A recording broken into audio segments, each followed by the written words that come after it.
Hoje eu quero falar sobre a minha adolescência rebelde, minhas fugas e máscaras, meu silenciamento emocional dentro de casa, repressão sexual e contar o meu testemunho de quando eu finalmente me converti e aceitei Jesus. Aleluia! Ontem eu comecei a contar sobre a minha infância crescendo dentro desse contexto da igreja e até para ressignificar, de todo modo, nada disso foi tão ruim assim. Todos os anos eu participava junto com um grupo de amigos de uma gincana para arrecadar fundos, alimentos não perecíveis, para contribuir com as festas juninas anuais, de onde eu todos os anos podia dançar quadrilha. O objetivo de participar dessa gincana era ganhar um prêmio, que no final das contas era um passeio para um clube. Participava junto comigo uma amiga chamada Maiara. Guardem bem esse nome. Pensando nos dias de hoje, porra, um puta de um esforço, um bando de criança no meio da rua tomando um sol de meio-dia na cabeça, para no fim o prêmio ser o passeio para um clube. Essa era a minha necessidade como criança de explorar além das fronteiras da superproteção do meu pai. Nessa mesma época, eu também participava de um grupo chamado Infância Missionária, da onde os meus coleguinhas podiam ter a oportunidade de viajar por todos os estados pregando a palavra de Deus. Eu tive a oportunidade de ganhar essa viagem, só que meu pai me impediu. Isso me gerou uma revolta tão grande, mas que, de um certo modo, contribuiu para que dentro de mim eu tivesse esse ímpeto de querer explorar o mundo de verdade e sair por aí viajando. Então, quando também eu fui transferido para aquela escola do outro lado da cidade, eu comecei a explorar a minha própria cidade. Eu simplesmente pegava o ônibus e, por eu me sentir triste estando na escola e também estando dentro de casa, eu acabava passando da minha parada de ônibus e começava a circular por toda a cidade e conversava com o cobrador não me cobrava passagem. No final das contas, foi muito divertido. A minha adolescência foi um momento de extravasar. Eu me coloquei para experimentar tudo aquilo de que eu era proibido, porque desde muito cedo eu sempre recebi muitos nãos do meu pai. E como eu sempre fui uma criança também muito curiosa, eu acabava sempre questionando esses nãos. Mas não era por mal, é porque eu realmente queria entender o porquê de todas as coisas. Então meu pai me dizia não, e eu perguntava pro meu pai, por que não? E aí ele me respondia, por que não?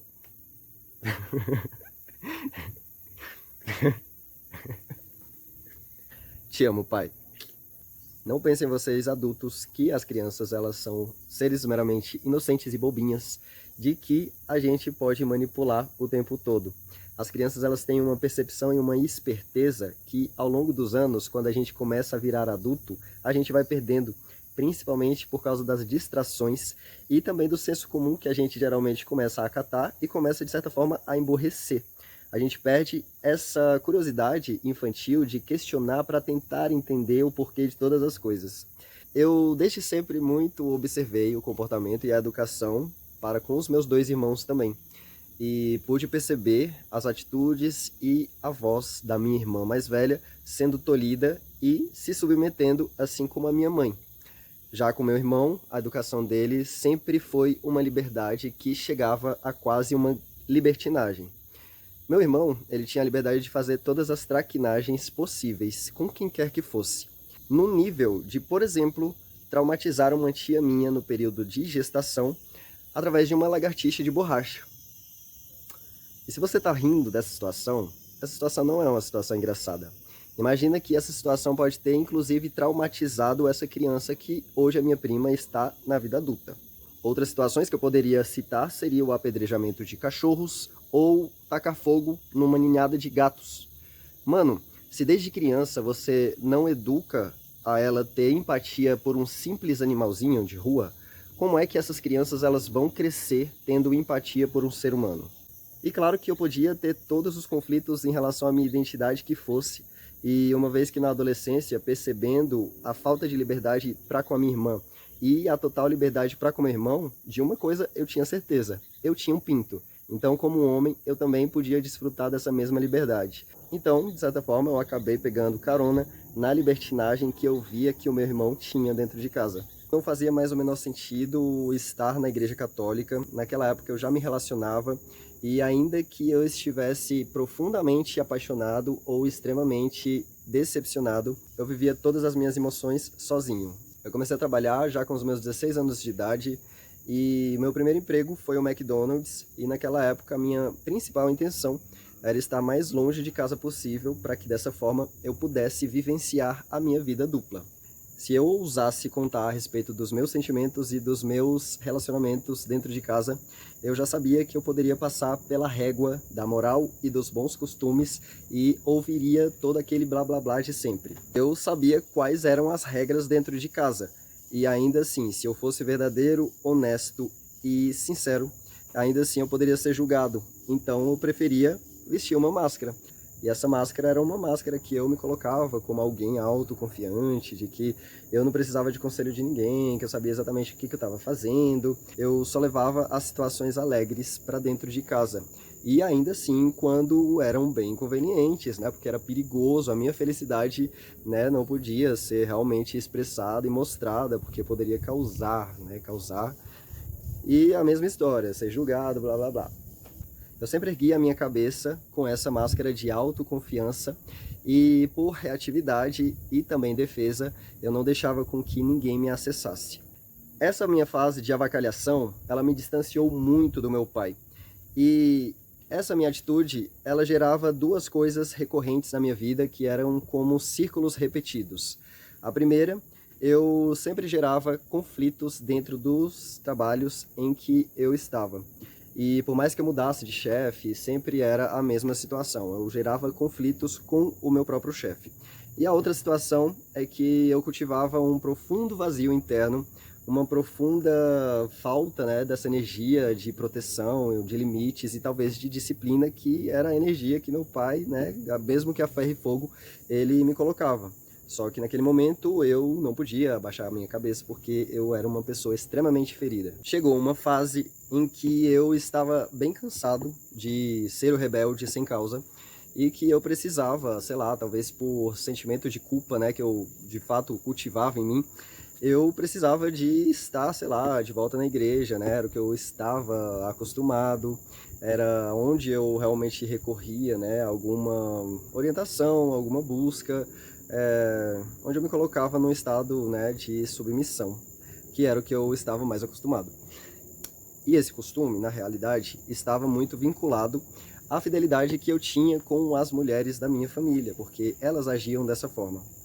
Então, naquele mesmo contexto, e à medida que eu cultivava esse vazio dentro de mim, e estava também profundamente cansado de estar avacalhando, foi aí que apareceu uma nova oportunidade de eu fazer uma nova revolução na minha vida, porque é sempre assim, eu faço em fases. Foi aí que apareceu aquela minha amiga de infância, a Mayara, com uma nova oportunidade de eu participar de uma igreja onde eu poderia cantar, dançar e fazer aquilo que melhor eu sabia fazer. Ela me fez o convite para que eu pudesse conhecer a igreja dela, que até então era uma igreja jovem, que tinha vários adolescentes, que era uma igreja que fazia vários eventos, enfim. E que naquele momento eu achei legal.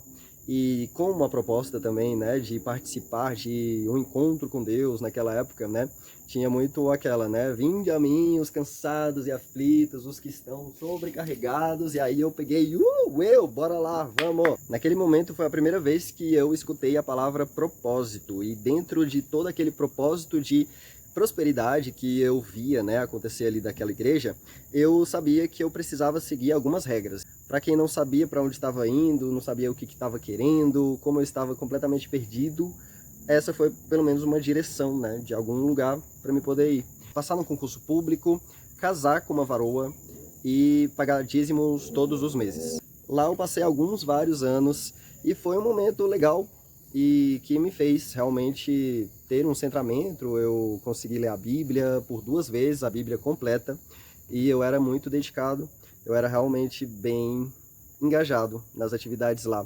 Só que assim, era aquela coisa, né? O melhor do culto era o louvor e a adoração, porque muitas das vezes, quando o pastor ele subia no púlpito, era só merda que saía daquela boca e,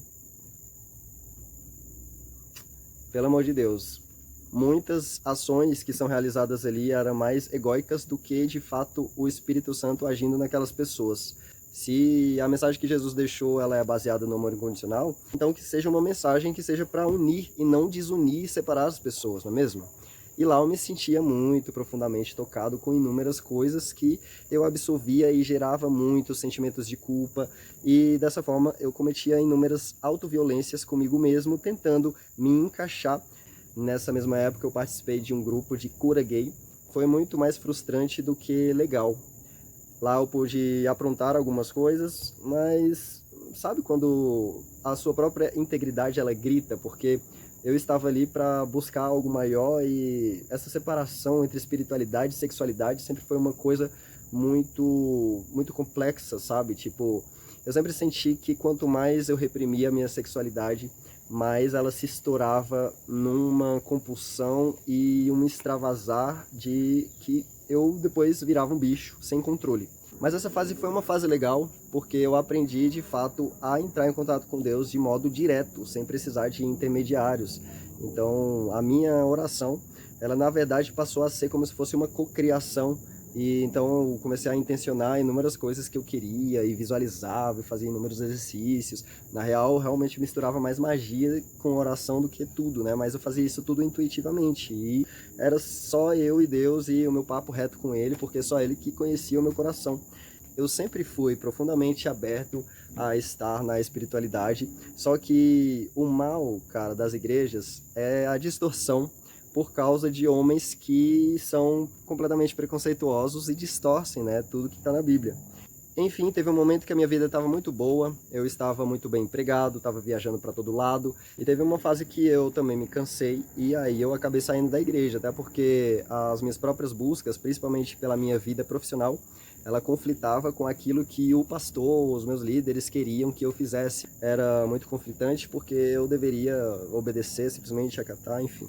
E até por ter sido chamado a vida inteira de viado, essa era a minha grande oportunidade de ser chamado de desviado.